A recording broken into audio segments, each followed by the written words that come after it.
Okay, we are reviewing something we learned in 5th grade, and it might be a little bit more difficult now to read now that you're a 6th grader, but there's a couple of things to remember as far as vocabulary goes. The first one, that a graph, when we're talking about a graph, it's a visual way to display data.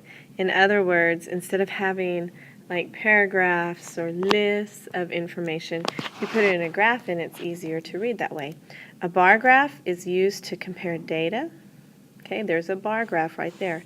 And a bar graph is going to be comparing categories such as these. Those are your categories. Like when we take a poll to find out what your favorite pizza is or how many pets people have, those are your categories. A line graph is used to show how data changes over a period of time. So anytime we're talking about how much the grass grows over the summer, or how how much homework you do a night for a week. Those kinds of things, we're talking about time. And when you talk about time, you talk about a line graph. You put that information on a line graph. So when you look at example 1, this bar graph, it has the categories that we already talked about, kinds of dance. There needs to be a title, and you need to have your categories. But another important part of a graph is the scale that you have on the side. Those are the numbers here. You don't just put any numbers there. You have to count by something. On this graph, they're counting by 2s.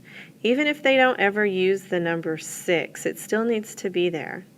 They use the number 11. Do you see? Number 11 is here. Do you see the 11 on the graph? No, but because we're counting by 2s, it's going to go in between 10 and 12. A very good strategy that I know some of your elementary teachers taught you is to write the number above the bar that it represents. That makes it so much easier on your brain when you do that. Okay, look at example 2.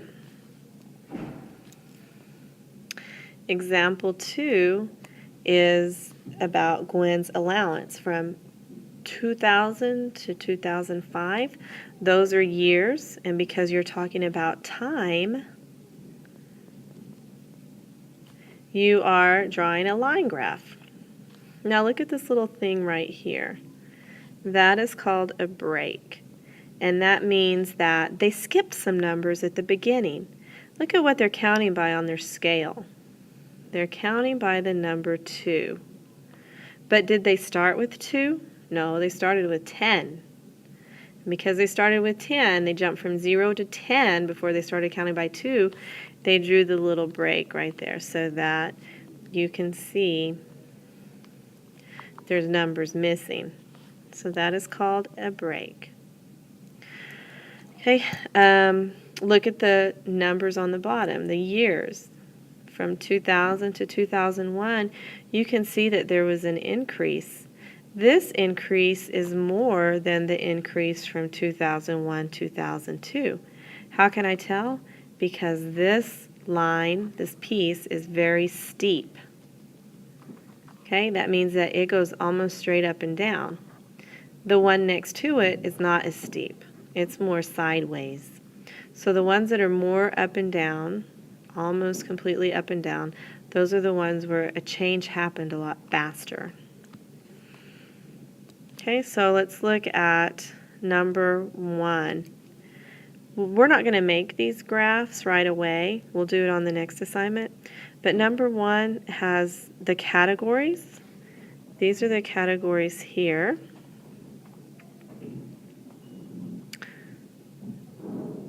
They're wanting us to make a bar graph. So these are the categories. And then these numbers here are what would be on the y-axis. So we're talking about how much time they ride the bus, but they're asking us to make a bar graph for it. So what would you think our scale would be? We have 15, we have That's the smallest, no, 10 is the smallest number, and it goes all the way up to 40. So what would you count by? You can count by ones if you want to, but you would be writing a number all the way up to 40. What else would be good to count by? A lot of students would count by 10. 5, 10, 15, 20, all the way up to 40. Okay, we're not going to draw one for now. Number 2 is the line graph. They want us to draw a line graph. Okay, on the bottom, on the x-axis, we would have the day, and then on the y-axis, we would have the minutes. Okay, and what would you count by here? The smallest number is 20, the biggest number is 37.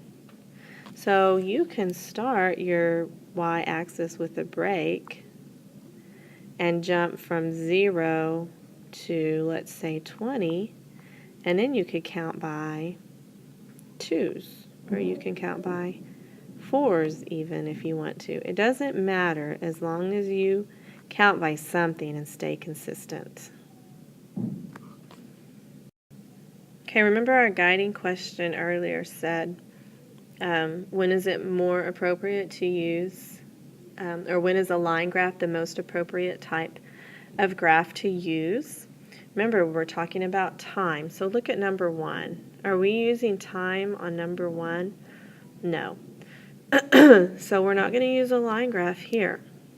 Okay. It says make a bar graph of the data. It's already there. Why are they telling us to do that? This information is on the bar graph. These are your categories. What are they counting by? What is the scale? Okay, this would be your scale right here. What are they counting by? 0 to 5,000 to 10,000. They're counting by 5,000s. Okay. Now remember your strategy. You don't need to draw this on your paper in your notes. That's 5,000. What would you classify this as? That's a little bit less than 10,000. I would say that's 9,000. What do you think? Fish is all the way up to 25,000. Very close to it if it's not exactly. The mammal is, I'd say that's at 9,000 also. And the reptile, I would say, is at 8,000. Okay, now I'm going to come over here and compare. How did I do? Amphibians, good. Birds, good. Fish, almost, is close enough. 9,000 and 8,000. I did pretty good at reading that. Okay, number 2, which animal classes have the same number of species? Well, you can compare all your numbers on the chart, but when you look at your graph, it's very easy to find the bars that are the same size. That would be bird and mammal. Okay, so now in your notes, you can write down the question, and it's bird and mammal. Which animal class has about 1/3 as many species as the fish class? So it says about. That means that we get to round. So fish, there was 24,500. How do you find 1/3 of that?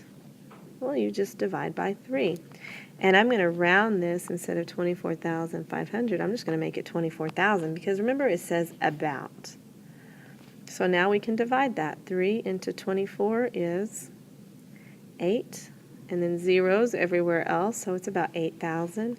Which animal class is that? Yay, it's the reptiles. Is that snakes? I don't like snakes. Okay, number 4 says make a line graph of the data. Notice that we're talking about time here. So we can say, put our title, I'm going to be checking, population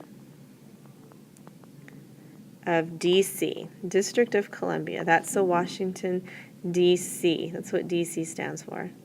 And then we're going to make our table, or the outline. Okay, we have years.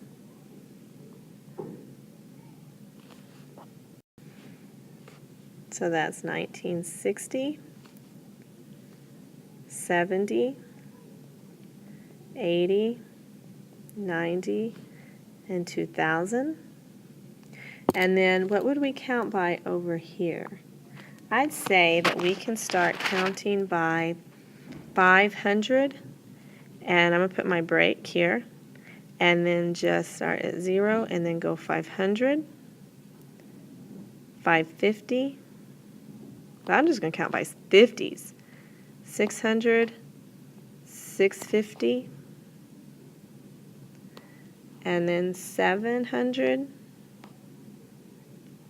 750. Okay, you need to do this with me.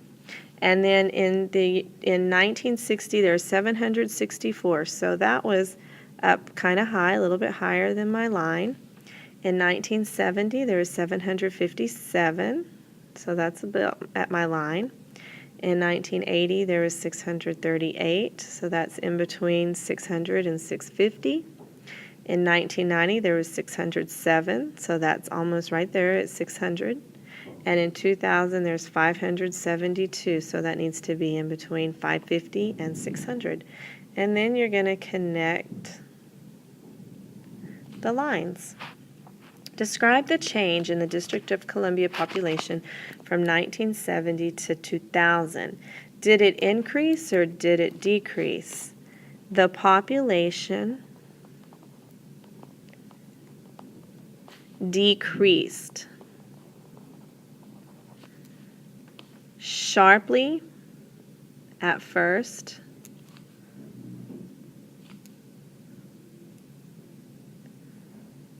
okay? That's one way to describe it. The population decreased sharply at first. What year showed the greatest change in population from the previous year? So where's the biggest change from one decade to the next? Okay, where do you see a very steep line? It would be right here. So what year showed the greatest change? We would say 1980.